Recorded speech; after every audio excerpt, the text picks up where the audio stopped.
There's a police officer that's been sacked, PC Lorne Castle. He's been sacked because essentially what the video has now been released of him grabbing a 15-year-old lad, putting him on the ground, getting astride him in the what they call the open guard position, if you're into your MMA, and he's been arrested. And it's whether the language that he used was too forceful, too abusive, too rude, and whether it was all justified.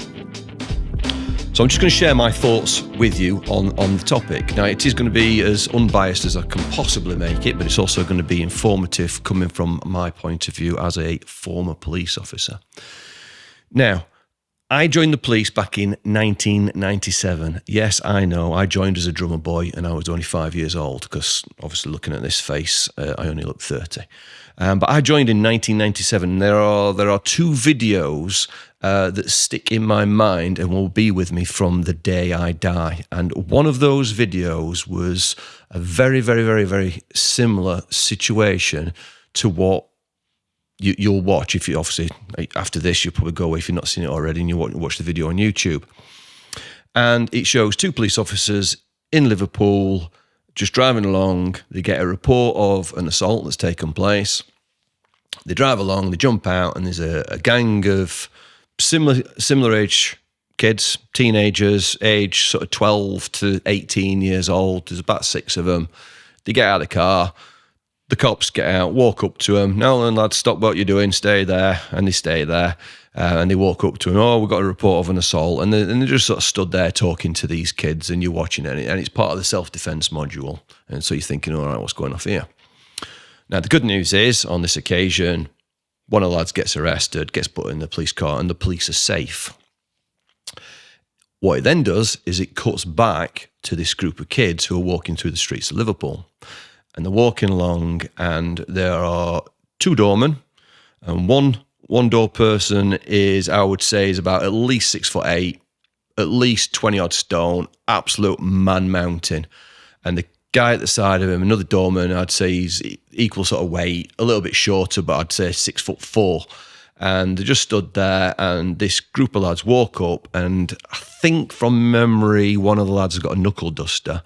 And they go up and without warning just smash this doorman who's like 6'8", an absolute man mountain, smash him in the face.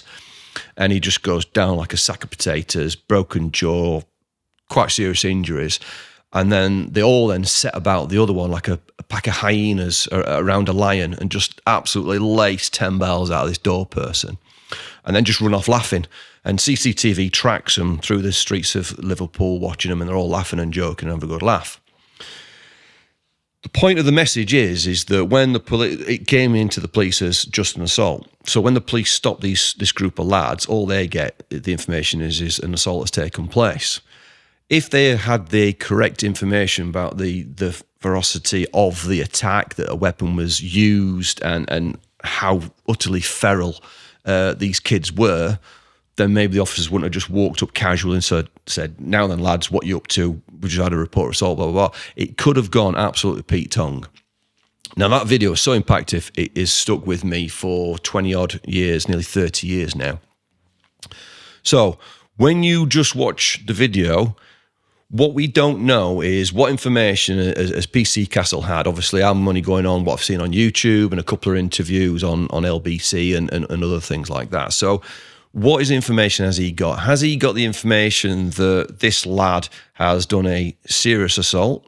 Or is it simply just a case of he's had a bad day, he's feeling grumpy, whatever? That bit we don't know at this moment in time. So the video will show him getting out of the car, goes up to this lad, grabs hold of him, throws him on the floor. Now, another point to mention is, can you remember, however many months ago it was, it might even been last year now, the Manchester airport assault, where the press released a 3-second video of a cop standing on somebody's head, which caused absolute, complete and utter outrage of police brutality. And then lo and behold, a few days later, the full video gets released, and obviously these officers have had, they've been assaulted. A female officer was punched. I think did she break her nose? Not too sure.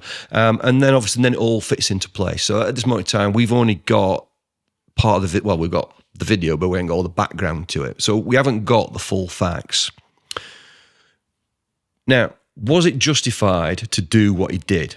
Then clearly it's gone to a discipline panel and they've deemed that it wasn't. I'm not going to agree that shouting and swearing at a 15-year-old lad who you're arresting and the language used, and I didn't hear any sort of racist language or anything like that. So it's just, it's swearing and being abusive and powerful, and he's a grown man and he's only a 15-year-old lad. But what we've got to remember, in today's society, there's a lot of 15-year-old lads out there who are either tooled up, and this lad was. It just so happens that a Stanley knife dropped out of his waistband as he was being arrested. That is slightly irrelevant because he wasn't, PC Castle, on my understanding, didn't know that the knife was there. So he was arresting him in a forceful manner, not because he was carrying a weapon. But again, I don't know, and I'm only going on what I've seen so far. Did he actually know that a weapon was involved? Was there intelligence that this lad's carrying a weapon? Was it in his mind that he might be carrying a weapon, which is why he's taking him to the ground? There are a million things going through your head. And one of the phrases that sort of springs to mind is walk a mile in my shoes. If you're a police officer and you're dealing with situations like this, then you have to be there. And it's great being a keyboard warrior watching it and saying, well, you shouldn't have done that and you shouldn't have done this. And you don't know the full facts. Would I have arrested somebody like that? No, probably not. I would never be shouting and swearing. But again, you don't know what the information is leading up to this. Has he done it with something behind it to try and shock this kid? You do hear him sort of saying, stop resisting, stop resisting. And you do hear the lad on the ground going, oh, what to know what's going off and this, that, and other. So there's more to it. Is it justified? I don't know. Did he go over and above? Yes, he did. I'm not really going to comment on the colleague because the colleague was sort of, I'll describe what the colleague did and then you can infer from my tone of voice what my thought process maybe is that sometimes it's good cop, bad cop, and while he's trying to get the handcuffs on the lad who's resisting, she's sort of saying, oh, calm down, don't be like that. Oh, we need to talk to you. So that's, sometimes it works, good cop, bad cop, and one can get common sense out of somebody while the other one can't. But when you've got a lad on the floor who's resisting arrest, I don't know. Another one, was the police officer right to go away and report their colleague for the abuse that he did? The times have changed from when I joined the job, and I dare say now that this is standard procedure. And I do know that when I went through training school, they did say to me, if ever you see anything or witness anything that you don't agree with, you should report it. And I stand by that because as police officers, you serve the public, you serve the community. You are not above the public and you are not better than them. You just serve them. So yes, they were right to report this kind of incident to their supervisors, and obviously then it went to the IOA PC or whatever they call themselves these days to investigate. So I don't really have an issue with, and I don't see that officer as a snitch or a grass or anything like that. You should report things that because inevitably it gets you in trouble if you don't. So yes, that I don't have an issue with that at all. Now, the possible outcomes that could have happened to PC Castle, just in case you don't know, there's a sliding scale. One is words of advice from a supervisor, and then obviously if it goes down, if it gets investigated, a meeting could have been arranged between the officer and the complainant, who is the lad, who actually, again, from my understanding, didn't progress this. It was done internally with the other officers. So that was probably not on the table. And then you've got a warning, a final written warning, and then dismissal, which is either misconduct or gross misconduct. Now, the problem that I have with him being dismissed is what kind of message does that put out to Joe Public that you've got somebody who has assaulted somebody, an officer goes up and grabs hold of him. Yes, he puts him on the ground. Yes, there was some tussling, but he was being arrested for an assault. Now, the language used, it's not language that I use. It was I wrote down in my notes, shock and awe.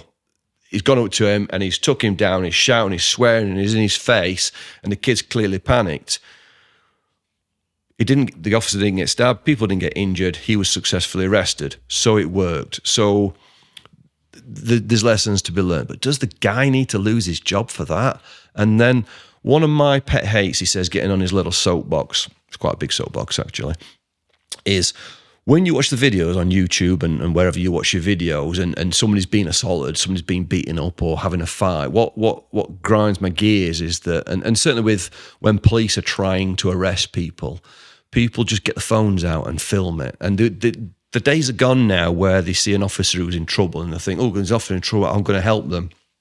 It's no, I'm going to get my phone out and film it, and then I'm going to send it to press. And unless you've been an officer who's actually fighting and struggling with somebody and the adrenaline's rushing and you've got narrow tunnel vision and you're trying to think your safety and what have you, and then you've got people filming you, it's difficult and it's easy just to have an opinion on it. So I think these are quite important. And what impact is that going to have on the police, and how undermining is that to the current police force to have an officer who's doing the job?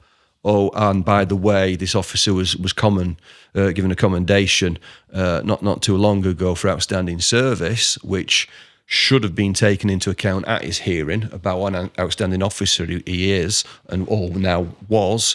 But to be sacked. So what we're going to see now is when every time a police officer has some sort of confrontation, you're going to get the do-gooders in society going, oh, you can't do all that, and that's too much force, and you shouldn't say this. And it just undermines policing.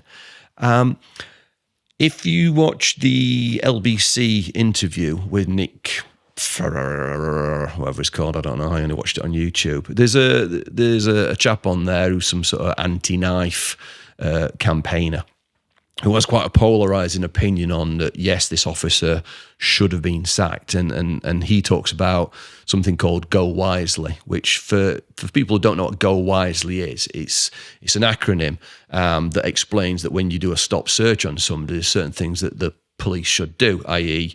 We've got information that you are in an area and we've had a report that you're carrying a knife, and then therefore I'm going to do a stop search on you. And then you're meant to say, well, my name is PC, whatever, I'm from such and such a station. I'm going to fill in this form called a PACE 1, or it used to be when I was in the cops, and then you are entitled to a copy of this form. And there's all these bits and bobs that you're meant to go through every time you do a stop search. And that's basically so we can keep stats, and also so officers don't go out and randomly stop search everybody all the time. That's a little bit wrong, because on this occasion, the lad was getting arrested for an assault. So you don't have to go through your Go Wisely because you're locking him up. It wasn't a stop search, it was an arrest. So he got that one wrong, in my opinion, on what I've seen. So have a look at the video, have what your thoughts. But I just thought, so I've been asked what my opinion is as a former officer on that. And was he in the wrong? Yes, he was. But should he have been sacked? I don't think so. So I'll leave that one with you.